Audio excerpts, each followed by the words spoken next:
Nous voici venus arriver à notre église de Laodicée. Cette église qui n'a connu que des reproches. Le Seigneur n'aime pas beaucoup cette église qui va sortir, qui va arriver après Philadelphie. La question qu'on pourrait se poser, c'est comment ça se fait qu'après une église comme Philadelphie, qui a connu un puissant réveil et qui a, si on veut, obtenu ou réussi à s'approcher de l'unité dans la confiance, peut surgir une église comme Laodicée. Et c'est ce que nous allons voir. Mais avant, je voudrais qu'on lise ce que j'appelle entre deux. C'est-à-dire que après la 6e trompette, ce qui s'est passé, et ensuite nous rentrerons dans la 7e trompette et la dernière qui annonce l'église de Laodicée. Alors il s'agit de Apocalypse 10 et 11. Je vais les lire entièrement, ils ne sont pas longs. Et ensuite, nous allons commenter avant de passer à la 7e trompette. Alors, il est écrit ceci. Et je vis un autre ange messager puissant descendre du ciel, enveloppé d'un nuage, un halo sur la tête, le visage comme le soleil et les pieds comme des colonnes de feu. Il tenait dans sa main un petit volume ouvert.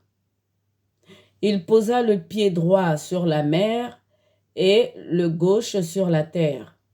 Et il cria d'une voix forte, comme un lion qui rugit, et lorsqu'il cria, les 7 tonnerres donnèrent de la voix. Quand parlèrent les 7 tonnerres, j'allais écrire. Et j'entendis une voix du ciel me dire, « Garde secret ce dont les 7 tonnerres ont parlé, ne l'écris pas. » Le messager que j'avais vu debout sur la mer et sur la terre leva la main droite vers le ciel et jura, par le vivant pour les éternités des éternités qui créa le ciel avec ce qui s'y trouve, la terre avec ce qui s'y trouve, ainsi que la mer avec ce qui s'y trouve, qu'il ne sera plus de temps. Mais au jour de la voix du 7e messager, quand il doit sonner de la trompette, aura été accompli le mystère de Dieu. Comme il l'avait annoncé à ses serviteurs les prophètes. Et la voix du ciel que j'entendis de nouveau me parla. Va prendre le volume ouvert dans la main du messager qui se tient sur la mer et sur la terre. J'allai vers le messager et lui dis de me donner le petit volume. Il me dit, prends-le et dévore-le. Il rendra ton ventre amer. Mais dans ta bouche, il sera doux comme le miel. C'est l'absinthe. C'est l'évangélisation. C'est doux dans notre bouche comme le miel. Mais dans le ventre, c'est amer, frères et sœurs. C'est très amer. Je continue. Je pris le petit volume de la main du messager et le dévorai. Il avait dans ma bouche la douceur du miel, et comme je l'avalais, il devint amer à mon ventre. Alors on me dit, il te faut prophétiser de nouveau sur nombre des peuples, des nations, de langues et de rois. Il s'agit de Saint Jean, à Patmos. Il était dans la prison. Il était esclave. Et on lui dit d'évangéliser, de prophétiser.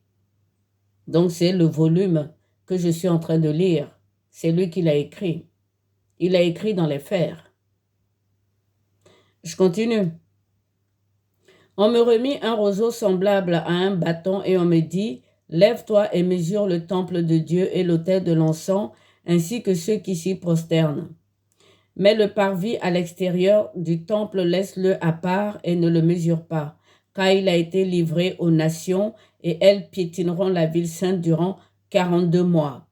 Et je donnerai à mes 2 témoins de prophétiser durant 1260 jours enveloppés de sacs. Les 2 témoins ici, frères et sœurs, ce sont, enfin, ce que moi j'ai compris, ce sont les 2 églises. Enfin, oui, les 2 églises. Je veux parler de l'église messianique juive, donc, qui descend donc de David, le lion de la tribu de Juda, et l'église chrétienne à laquelle moi j'appartiens. Alors, lorsqu'on dit « Et je donnerai à mes 2 témoins de prophétiser durant 1260 jours enveloppés de sacs », on se souvient que les Juifs, lorsqu'ils faisaient pénitence, se couvraient de sacs. Donc, ça veut dire que ces temps que nous connaissons, qui sont des temps d'évangélisation, se feront, mais vraiment dans le sac, dans la pénitence, dans l'amertume. Le Seigneur a dit à l'église de Philadelphie, tu as peu de force. Et c'est lui qui est venu à l'aide de l'église de Philadelphie avec le lion de la tribu de Juda. Et donc voilà, ce sont ces 2 témoins. Donc il s'agit de l'église chrétienne et de l'église messianique juive. Je continue. Ceux-là sont les 2 oliviers et les 2 lampadaires qui se tiennent devant le Seigneur de la terre. Et donc vous comprenez ici que les oliviers, ce sont Moïse. Enfin, d'après ce que moi j'ai compris, ce sont Moïse qui a construit le temple donc de Jérusalem. Enfin, qu'il a commencé à écrire, dessiner selon le modèle. Et ensuite, Salomon l'a construit définitivement lorsqu'ils sont rentrés à Canaan, donc en Judée. Mais c'était Moïse qui a été le précurseur. C'est Moïse qui a parlé face à face avec Dieu. Donc les tentes avant étaient en tissu. On les déplaçait à chaque fois que les Juifs avançaient. Mais le temple a été construit par Moïse. Et donc, le 2e olivier ici, c'est Saint Jean, c'est Élie. Et pourquoi moi je dis ça? Tout simplement parce que lors de la transfiguration de notre Seigneur Jésus-Christ, Élie et Moïse sont apparus devant lui et ils étaient en train de discuter. Et justement, ils discutaient certainement de ce temps-là. Les 2 lampadaires, on sait que les lampadaires, ce sont les églises, donc ce sont les communautés messianiques juives qui forment l'église messianique juive et les communautés chrétiennes qui forment l'église chrétienne du baptême, donc de Saint Jean, de Élie qui est devenu Jean. Je continue. Si quelqu'un veut les maltraiter, un feu sort de leur bouche et dévore leurs ennemis. Oui, si quelqu'un voudrait les maltraiter, il faut qu'ils soient tués de cette façon. Ceux-là ont le pouvoir de fermer le ciel afin que la pluie ne tombe pas au jour de leur prophétie. Ils ont le pouvoir sur les eaux de les changer en sang et de les frapper et de frapper la terre de tout fléau tant qu'ils le désirent. Et nous le savons, nous l'avons vu avec Moïse, lorsqu'il a délivré le peuple de l'Égypte. Donc vous voyez bien qu'il s'agit de Moïse là, mais aussi de Jean, parce que après le baptême, le Seigneur a donné quand même le pouvoir aux apôtres. Mais à la fin des temps, ils referont ces mêmes œuvres, ces deux témoins, puisqu'ils seront avec nous. Je continue. Lorsqu'ils auront achevé leur témoignage, la bête qui monte de l'abîme leur fera la guerre et les vaincra et les tuera. Nous avons vu que la bête qui monte de l'abîme est montée à la 4e trompette, si je me souviens bien. C'est Abaddon, ou à la 5e trompette. Vous voyez, c'est Apollyon. Donc, ça veut dire que les églises seront vraiment combattues par Apollyon.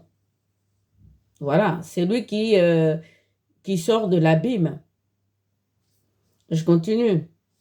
Leur cadavre restera sur la place de la grande ville qu'on nomme par spirituellement Sodome et Égypte. Et oui, je disais que dans ma précédente vidéo que la tribu de Juda viendra en aide et que ce sera la montée, si vous voulez, de la sorcellerie, de l'impudicité, de l'impureté. Voilà, donc ils vont être tués sur la place spirituellement de Sodome. Mais on verra à la suite l'église de Laodicée et la 7e trompette. Je continue. Et de l'Égypte, c'est-à-dire qu'on sera rendu à l'esclavage. Oui, le peuple de Hébreu était en esclavage en Égypte.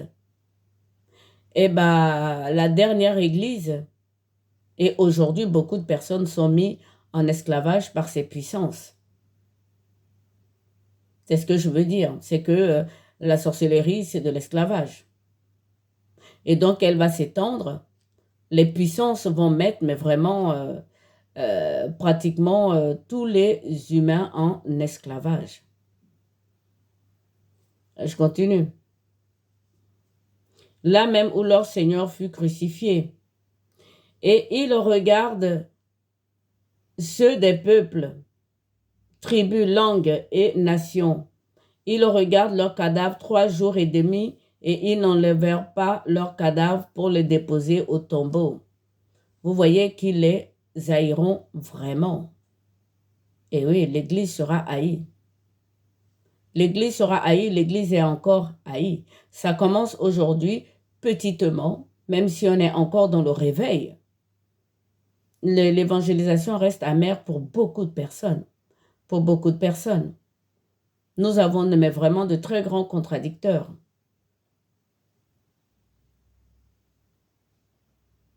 C'est amer, l'évangélisation. C'est dans les chaînes qu'on évangélise. Je continue. Les habitants de la terre s'en réjouiront et ils exulteront. Ils s'enverront des présents les uns aux autres, car ces 2 prophètes tourmentaient la terre, les habitants de la terre. Ils ne veulent pas nous entendre. Alors que ce qu'on dit, c'est pour leur bien. Je continue.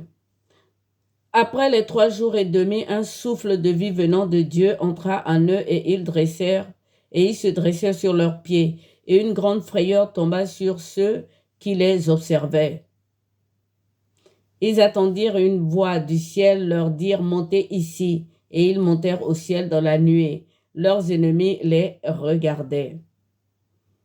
Vous voyez, moi j'appelle ça l'enlèvement. Je pense que c'est à ce niveau-là, à ce moment-là, qu'il y aura l'enlèvement.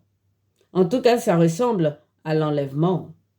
Alors, les 3 jours et demi ici, ça rappelle un peu ce que notre Seigneur Jésus-Christ a vécu, c'est-à-dire le signe de Jonas. 3 jours, 3 nuits dans le sein de la terre a vécu notre Seigneur. Il est mort et il a été enterré. Pendant 3 jours, 3 nuits, il était dans le ventre de la terre. Et donc, c'est ce qui va arriver à ces 2 témoins. Ils vont connaître le même sort que notre Seigneur Jésus-Christ. Et ils entendirent une grande voix du ciel leur dire « Montez ici » et ils montèrent au ciel dans une nuée. Leurs ennemis les regardaient. Vous voyez, Moi, je pense que c'est là l'enlèvement. Parce que ça ressemble vraiment à un enlèvement. Saint Paul nous parlait de l'enlèvement depuis le commencement. C'est écrit dans la Bible, dans l'Évangile. Et la communauté de Thyatire y a cru. Elle a connu un peu de déception. Nous, aujourd'hui, on y croit encore avec la communauté de Thyatire ou avec la communauté de Philadelphie. On pense que l'enlèvement va avoir lieu à la fin de la 6e trompette. Et donc avant l'église de Laodicée. Et ici, quand on lit, on voit bien que les 2 témoins ont été enlevés là. Et donc, pour moi, frères et sœurs, l'enlèvement, c'est bien ici. Je vais le relire. Après les 3 jours et demi, un souffle de vie venant de Dieu entra en eux et ils se dressèrent sur leurs pieds. Et une grande frayeur tomba sur ceux qui les observaient. Ils entendirent une grande voix du ciel leur dire « Montez ici ». Et ils montèrent au ciel dans une nuée. Leurs ennemis les regardaient. Voilà, pour moi, c'est l'enlèvement ici. Donc, les 2 oliviers vont être tués, les 2 témoins, les lampadaires aussi, et ce sera l'enlèvement après 3 jours et demi. Alors, je continue. Alors même se produisit un violent tremblement de terre. Le 10e de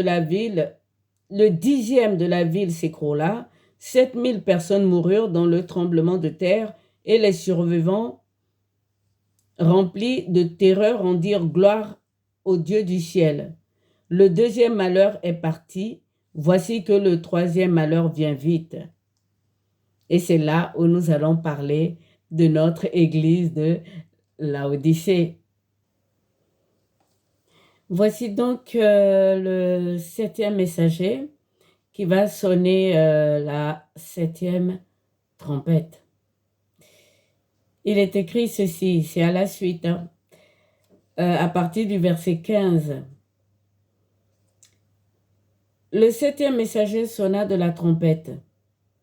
Il y eut de grandes voix au ciel disant « La royauté du monde est advenue, la royauté de notre Seigneur et de son Christ, et il régnera pour les éternités des éternités. » Et les 24 anciens assis sur le trône devant Dieu tombèrent et se prosternèrent devant Dieu en disant « Nous te rendons grâce, Seigneur Dieu, le puissant sur tout, celui qui est, qui était, d'avoir pris la puissance, la tienne, la grande. Et tu commenças de régner. Les nations se mirent en colère et vint ta colère. Avec le moment pour les morts d'être jugés, le moment de donner salaire à tes serviteurs, les prophètes et les saints, et à ceux qui frémissent de crainte à ton nom, petits et grands, et le moment de détruire ceux qui détruisent la terre. Alors le temple de Dieu fut ouvert dans le ciel, on a vu l'arche de son alliance dans son temple, puis se firent des éclairs, des voix, des tonnerres, un tremblement de terre et une grosse grêle. Alors, frères et sœurs, voici cette 7e trompette qui annonce Laodicée. Donc, pendant l'église de Laodicée, ce sera le jugement donc des morts. Pendant que l'église de Laodicée sera là, le Seigneur va commencer à juger les morts et à donner à ses serviteurs leur salaire. Voilà pourquoi je dis que l'enlèvement, c'était là. Donc, ce sera entre l'église donc de Philadelphie et l'église de Laodicée. Ce sera entre les 2. Puisque la 7e trompette qui annonce l'église de Laodicée nous dit clairement que c'est le moment pour les morts d'être jugés. Donc, ce sera pendant l'église de Laodicée que Dieu va commencer à juger ceux qui sont morts. Donc, ceux qui sont partis avant nous, jusqu'à l'église de Laodicée, ils se reposent dans le Seigneur Jésus. C'est ce qui est dit, en tout cas, dans l'église. Ceux qui sont morts après le baptême, qui ont fait confiance en Jésus-Christ, ils se reposent, c'est-à-dire qu'ils dorment. Ils ne sont pas morts, ils dorment. Ils se reposent et leurs œuvres les suivent. Voilà ce qui est dit exactement. Alors, maintenant, je continue. Ou du moins, je reviens un peu en arrière. Je vais vous faire remarquer quelque chose par rapport à mes précédentes vidéos. C'est qu'ici, on dit, la royauté du monde est advenue. Le royaume de notre Seigneur et de son Christ. Et il régnera pour les éternités des éternités. Et les 24 anciens assis sur leur trône devant Dieu tombèrent et se prosternèrent devant Dieu en disant, nous te rendons grâce, Seigneur Dieu, le puissant sur tout, celui qui est, qui était, d'avoir pris la puissance, la tienne, la grande, et tu commenças de régner. Vous voyez, ici on ne parle plus de l'agneau semblant immolé. Ça y est, le temple de Jérusalem, on n'en parle plus. Vous voyez, il est dit carrément, je le reprends, hein, la royauté du monde est advenue. Du monde est advenue. Le royaume de notre Seigneur et de son Christ, la royauté de notre Seigneur et de son Christ, et il régnera pour les éternités des éternités. Là, l'agneau n'est plus là, l'agneau semblant égorgé. C'était juste une petite parenthèse par rapport à mes précédentes vidéos où je disais que notre Seigneur, le Christ, n'est pas l'agneau immolé au centre du trône de Dieu dans le ciel. Maintenant, nous allons passer donc à notre église de Laodicée. Cette église durant laquelle, je pense, se fera le jugement, le relèvement des morts et le jugement. Et pendant cette période, notre Seigneur Jésus-Christ va donner le salaire à ses serviteurs. Et donc, cette église de Laodicée n'a aucun compliment de la part de notre Seigneur Jésus-Christ. Aucun compliment. Contrairement à l'église de Philadelphie qui n'a eu aucune condamnation, aucun blâme. Mais cette église de Laodicée, il n'y a que des blâmes, que des reproches. Pour vous rafraîchir la mémoire, je vais venir un peu en arrière par rapport aux autres églises. Alors, le Seigneur disait comme ça à l'église d'Éphèse, la toute première, « Je connais tes œuvres, ton labeur, ta résistance. Je sais que tu ne peux supporter les méchants et que tu as éprouvé ceux qui se prétendent envoyés mais ne le sont pas et que tu as trouvé en eux des menteurs. » Mais, une petite reproche, mais avant ce grand compliment. Je continue avec Smyrne. Alors, il est dit à Smyrne, « Je connais ton oppression et ta pauvreté, mais tu es riche. » Retenez bien, tu es riche. Le Seigneur a cette façon de parler qui peut dérouter beaucoup de personnes. Comment est-ce qu'il peut dire, « Je connais ton oppression, ta pauvreté, mais tu es riche. » Cette église est pauvre et riche en même temps. Vous voyez, la gloire de notre Seigneur Jésus-Christ n'est pas de ce monde. Je continue. « Et je sais le blasphème de ceux qui se prétendent juifs et ne le sont pas. » Mais, Pergame, il dit ceci, « Je sais où tu habites, là où se trouve le trône de l'adversaire. Et tu gardes mon nom, et tu n'as pas renié ma foi. » Vous voyez, c'est un grand compliment. même au jour dont il passe mon témoin, mon fidèle, qui a été tué chez vous. Mais, je continue avec Thyatire. Je connais tes œuvres, ton amour, ta foi, ton service et ta résistance. Il dit même, et tes œuvres récentes sont plus nombreuses que les anciennes.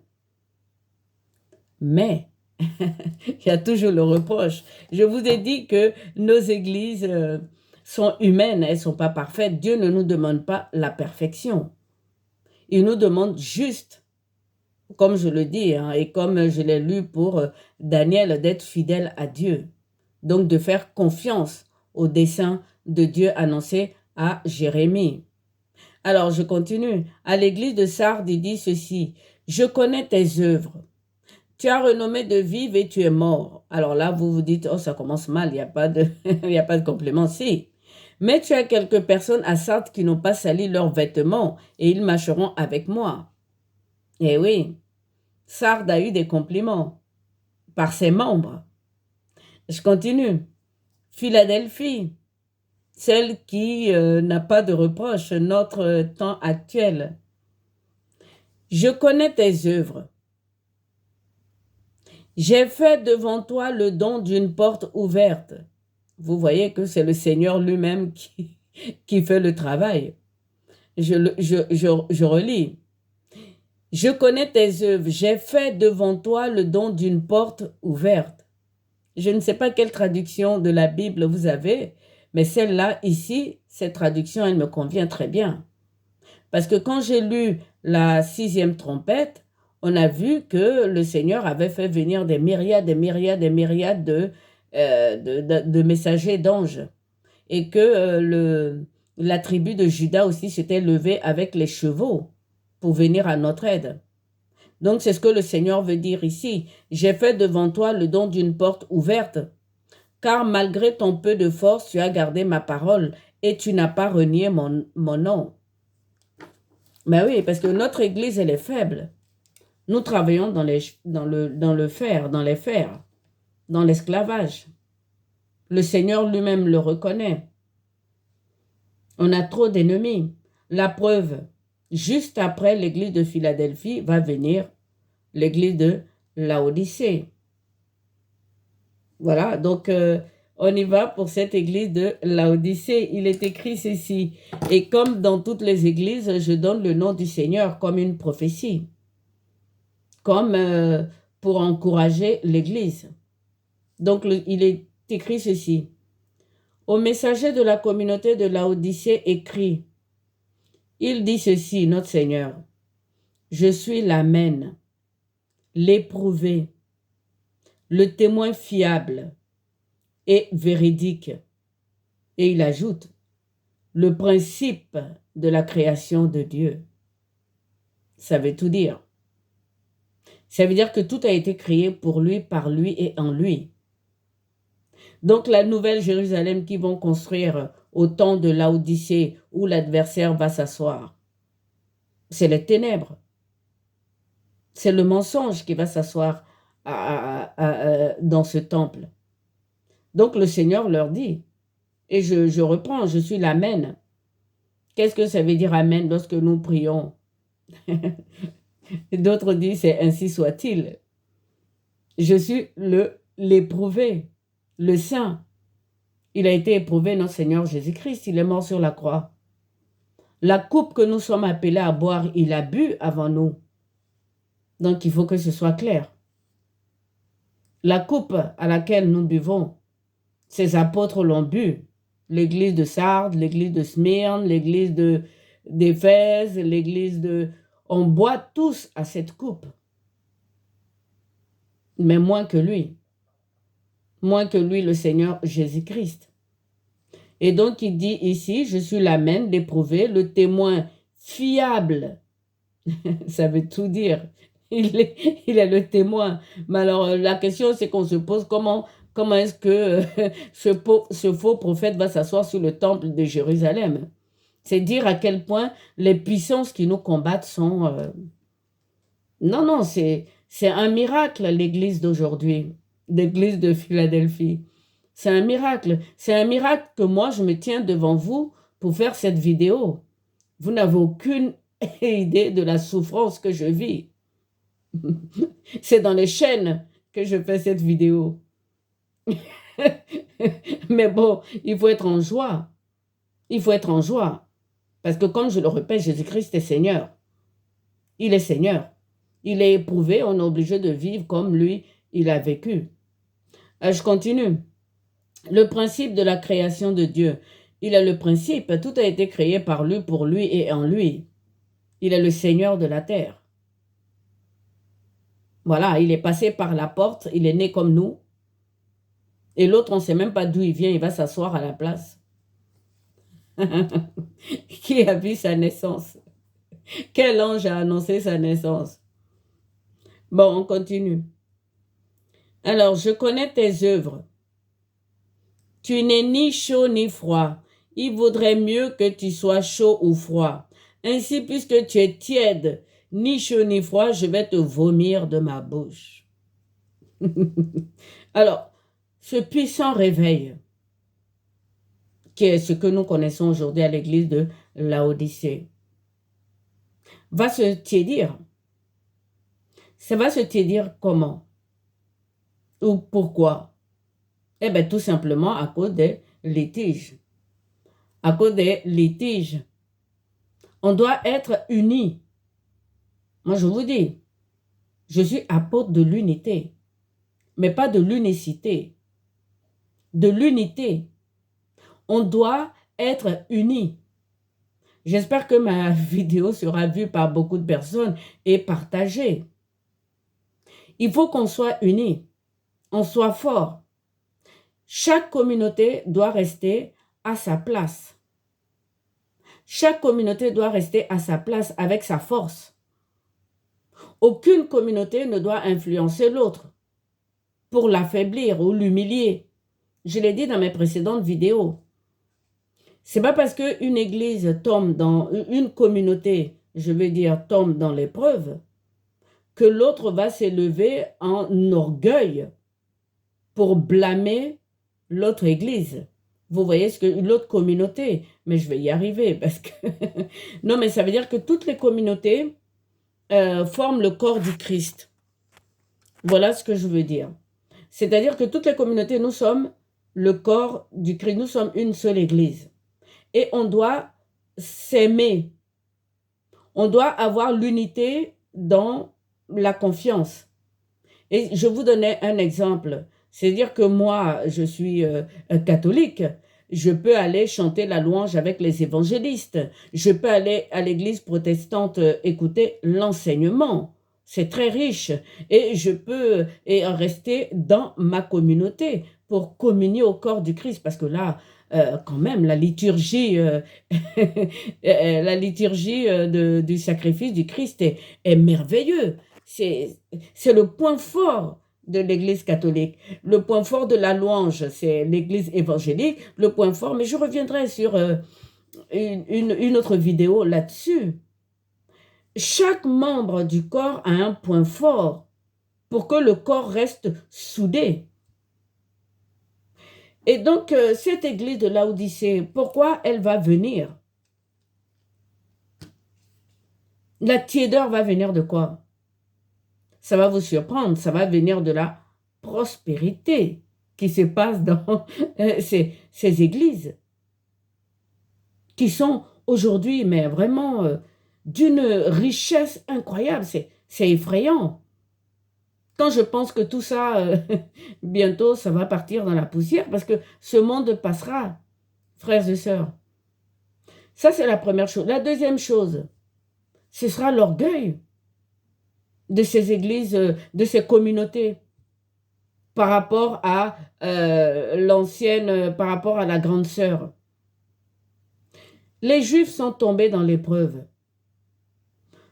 L'Église apostolique romaine aussi connaît l'épreuve. Il faut respecter ceux qui tombent à l'épreuve parce qu'ils sont éprouvés, comme le Seigneur Jésus-Christ.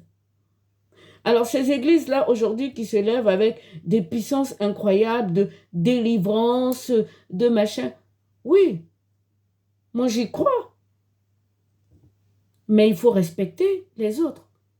Il faut honorer les anciens. Il faut honorer, c'est pas parce que je suis catholique que je dis ça. Il y a beaucoup de protestants qui n'aiment pas cette trop grande exaltation. Moi, cette trop grande exaltation ne me dérange pas quand il s'agit d'aller chanter la louange de Dieu. Je peux prendre mon train, aller n'importe où pour aller chanter la louange. Mais en ce qui concerne tout ce qui est délivrance là, je pense qu'il faut faire doucement. Parce que les puissances qui nous combattent nous manipulent. Nous sommes vraiment manipulés. On a très peu de force, vous savez. C'est pour ça qu'après, l'église de Laodicée, mais elle sera d'une tiédeur. Bah oui, puisque maintenant personne ne tombe malade apparemment. La sorcellerie va rentrer dans l'église. Mais vous vous rendez compte? La sorcellerie va rentrer dans l'église. Et oui, tous ces miracles et tout ça, la sorcellerie va rentrer. Voilà, je continue. Donc, le Seigneur dit carrément, je vomis une telle église. Je vomis une telle église. Et pourtant, c'est une église, je vais continuer à lire, qui dira, je suis riche. Je continue. Alors, parce que tu dis, je suis riche et je me suis enrichi.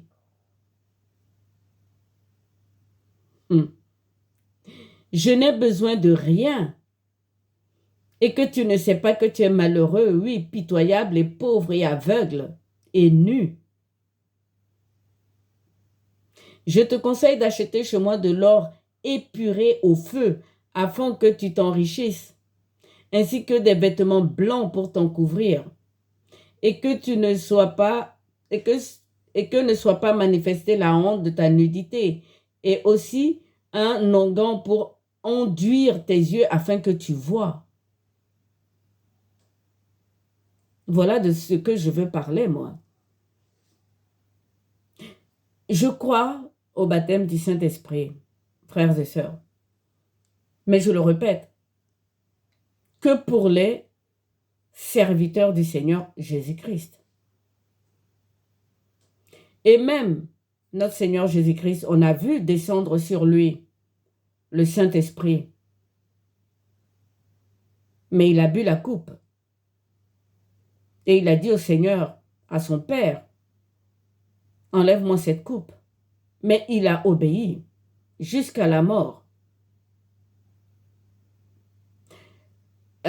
Cette phrase du Seigneur, les prostituées vous dévanceront au royaume des cieux. C'est une parole qui sort de la bouche de Dieu. Il y a des gens simples qui sont dans la rue, qui sont éprouvés, qui portent leur croix, comme le Seigneur lui-même il a dit, que celui qui veut me suivre, qui porte sa croix, qui se renie lui-même et qu'il me suive. Parce que lui aussi, il a pris la croix, il est mort nu sur la croix. Donc, frères et sœurs, cette prospérité, elle va conduire à une sorte de tiédeur. Là, pour l'instant, on a un éveil. Moi, je fais partie du réveil. Mais je ne suis pas riche. J'ai que dalle. J'ai cette petite vidéo, enfin, ce téléphone. C'est déjà pas mal. Hein? Parce que ce qui est important, c'est ce que je veux rendre. Ce qui est important, c'est encourager les gens. C'est consoler ceux qui sont dans les chaînes, ceux qui sont dans les fers. Je veux parler de ceux qui sont éprouvés. Qu'ils aient confiance. Ouais, ils sont avec Dieu. Dieu est avec eux plutôt. Vous voyez ce que je veux dire? Alors, je continue. Il dit, moi, tout ce que j'aime, je les corrige et les éduque. Demeure donc ardent et fais retour. Fais retour. Fais retour. Et c'est ce qu'on leur dit à toutes ces églises. Faites retour. Et le Seigneur ne nous laisse pas seuls. Il continue, il dit, voici, je me tiens à la porte et je frappe. Si quelqu'un entend ma voix et ouvre la porte, j'entrerai chez lui et je dînerai avec lui et lui avec moi. Vous voyez que là, à partir de Laodicée, les communautés vont plus intéresser notre Seigneur Jésus-Christ. Les communautés vont plus intéresser notre Seigneur Jésus-Christ parce que cette pluralité de communautés que nous avons, elles vont se réunir pour donner une seule et c'est dangereux. Et c'est ce qu'on disait à Éphésiens. Ne quittez pas vos communautés. Parce que ces communautés de prospérité-là, qui sont très, très grandes, très, très grandes, très, très grandes, elles vont avaler les autres. Non seulement elles vont avaler les autres, mais je prends, mon église, elle va être influencée. Et donc, elle va commencer à vouloir, elle aussi, pour s'agrandir, au lieu de rester toute petite comme elle est. Moi, je dis, mais restez toute petite comme vous êtes. Elle va commencer à vouloir faire comme les autres, à vouloir s'agrandir, et puis voilà, ça va donner une unicité, mais tiède, sans goût. Donc, il vaut mieux rester petit, frères et sœurs, petit et partout.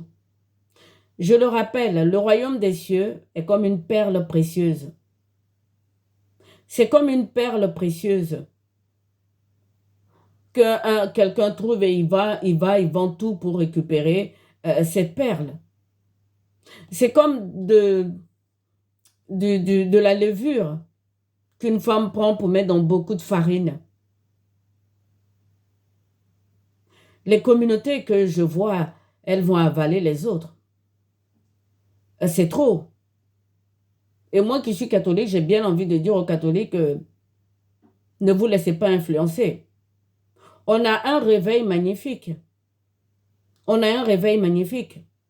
Il y en a plein qui font le chapelet au machin. Moi, je fais cette petite vidéo. Qu'on reste dans l'unité, dans la confiance. Qu'on reste dans l'unité, dans la confiance. Mais cette histoire de prospérité d'église trop grande, ça conduit vers la fin des petites communautés. Je prends un exemple tout simple. Ça va faire rire ceux qui vont regarder cette vidéo, mais mon but, c'est pas ça. Je suis très sérieuse parce que le Seigneur est en colère. Ça va être comme les hypermarchés. Et oui, qui ont bouffé tous les petits commerçants du coin. Vous voyez ce que je veux dire? Je continue. Il dit ceci. Donc il dit, si quelqu'un entend ma voix et ouvre la porte, j'entrerai chez lui et je dînerai avec lui et lui avec moi. Et c'est là où on voit que le salut va être individuel. Le Seigneur va aller chez chacun un à un. Vous voyez que les communautés, il n'en trouvera aucun goût. Tellement elles sont immenses, exaltées. Il n'en trouvera aucun goût. C'est pour ça que la Bible est importante. C'est pour ça que je disais au début, il ne faut pas que les communautés soient des prisons. Il faut que les gens puissent avoir des Bibles traduites. Je prends par exemple une communauté qui n'a pas tous les livres dans sa Bible. Ou je prends une communauté qui n'a pas...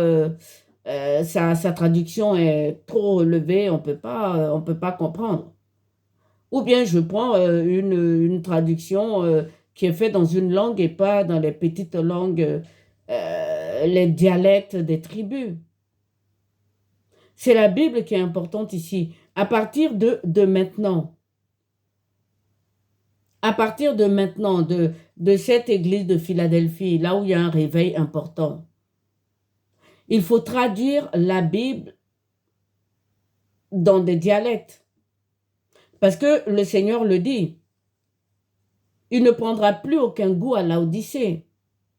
Donc, du coup, il va se tenir à la porte de tout le monde et il va frapper. Donc, c'est avec ta Bible chez toi à la maison, tout seul. Vous voyez? Je continue. Si quelqu'un entend ma voix et ouvre la porte, j'entrerai chez lui et je dînerai avec lui et lui avec moi. Ce sera individuel. Le salut est individuel. Même dans cette communauté de Philadelphie qui n'a aucun reproche, le salut reste individuel. C'est très important. Lorsque la 7e trompette va sonner, le Seigneur va commencer par réveiller les morts, il va commencer par les juger, il va commencer par donner le salaire à ses serviteurs qui sont morts, donc qui dorment, hein, parce qu'on ne meurt plus, on dort, puisque le Seigneur a tué la mort. Et donc, cette église de Laodicée là qui va venir après, ce sera individuel. Ce sera individuel, ce sera personne par personne. Il va rentrer avec les gens pour aller dîner avec eux, ce sera merveilleux. Voilà. Donc, vous voyez que cette église n'a aucun compliment. Aucun. Aujourd'hui, toutes les églises ont peur, hein. Enfin, toutes les communautés, parce qu'elles pensent que les évangélistes disent « Ah, nous, on est de l'église de Philadelphie. » Alors, qui est de l'église de Laodicée, s'il vous plaît? Vous pensez que c'est l'église apostolique romaine, le tronc du corps du Christ? Eh ben non. C'est une question de temps. C'est une question de trompette. Et je reviendrai sur une autre vidéo, justement après celle-là, pour conclure sur les églises. Alors, vous voyez que le temps des trompettes et le temps des églises sont pareilles. Elles sont parallèles. L'Apocalypse, c'est un livre très difficile, mais c'est le livre des dévoilements. C'est très important. Il faut lire le livre de l'Apocalypse pour comprendre, je prends un exemple tout simple, un peu bébête, parce que naïvement, pour comprendre que, je ne sais pas, l'église la communauté évangéliste ou évangélique, qui est la branche du protestantisme, n'est pas l'église de Philadelphie. C'est toutes les communautés ensemble qui sont l'église de Philadelphie. Sinon, autrement, là, on a cette église-là. Quelle église représente Éphèse ici? Quelle église représente Smyrne? Moi, j'aime bien Smyrne. Quelle église représente Smyrne? Laodicée, c'est pas encore arrivé.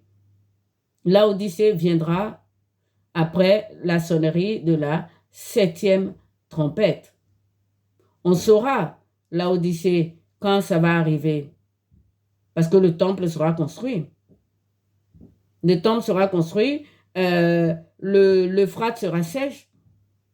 L'Euphrate sera sec. Donc les 4 cavaliers vont sortir, les temps vont être encore plus durs. On ne sera pas dans l'éveil dans laquelle on est là. Hein. Dans l'exaltation à laquelle vous êtes là, ça va être autrement. Ça va donner une église tiède. Une des églises comme des hypermarchés. Voilà. Donc l'Odyssée n'est pas encore arrivée, frères et sœurs. L'Odyssée est mais vraiment l'église la plus détestée.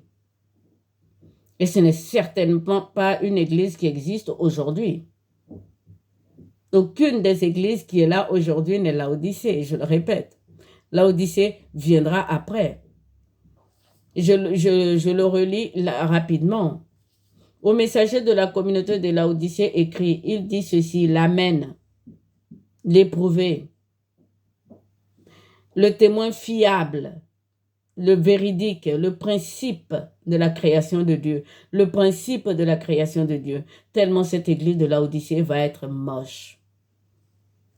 Moi, j'aime bien aller faire mes courses au hypermarché, mais je peux vous dire que de temps en temps, le petit commerçant d'à côté, j'aime bien, hein. Ça peut dépanner le petit commerçant d'à côté. L'hypermarché, il faut avoir de la voiture, il faut... Ah, je rigole. Mais non, ça c'est l'hypermarché, frères et sœurs, quand même, c'est l'économie.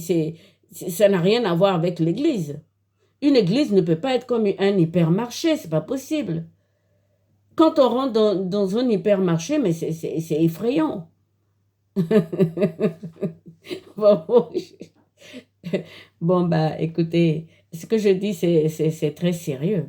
C'est vraiment sérieux. L'église de Laodicée sera à vomir. Moi, les grandes églises, elles me font vomir. C'est pas possible. C'est pas possible. Alors donc, entendez bien ce que je dis. Fraternellement, il faut faire attention. Les communautés doivent demeurer. Petites communautés, comme des perles précieuses. Le royaume des cieux, je le répète, est une perle précieuse. C'est comme la levure. C'est en tout petit. On prend pour mettre dans la pâte pour qu'elle lève. Voilà, frères et sœurs, pour ce qui est de cette église de Laodicée. Mais alors, je n'ai pas terminé. Le Seigneur Jésus-Christ, lorsqu'il va aller visiter ses serviteurs, chacun chez lui. Et c'est là où c'est intéressant. Au vainqueur, j'accorderai de siéger avec moi sur mon trône. Il est sûr qu'il n'y en aura pas. Non, mais je le dis. Comme moi aussi, j'ai vaincu et je me suis assis avec mon Père sur son trône. Alors, vous voyez, il va falloir être obéissant jusqu'à la mort, jusqu'à mourir sur la croix, nu, comme le Seigneur Jésus-Christ, tout en étant sans péché. Je souhaite qu'il y en ait. Hein. Je souhaite qu'il y en ait. Je souhaite, mais vraiment qu'il y en ait. Donc, frères et sœurs, voici en ce qui concerne cette étude sur les églises. Et maintenant, je vais faire une dernière vidéo. Je vais vous parler de nos communautés actuelles et faire une sorte de synthèse, si je me souviens de tout ce que j'ai dit sur nos églises. Celle que moi je préfère, c'est l'église de Thyatire. Elle est merveilleuse, celle-là. Elle a connu des déboires pas possibles. L'église de Laodicée sera tiède, puisqu'elle a, il faut le dire, elle servira l'adversaire, d'où sa tiédeur. Voici, frères et sœurs, j'espère que cette vidéo vous a plu. C'est ma vision sur l'Église et les communautés. Et maintenant, je vais faire une dernière vidéo conclusive pour expliquer un peu la différence entre unicité et unité et pourquoi cette Église de Philadelphie plaît tant au Seigneur.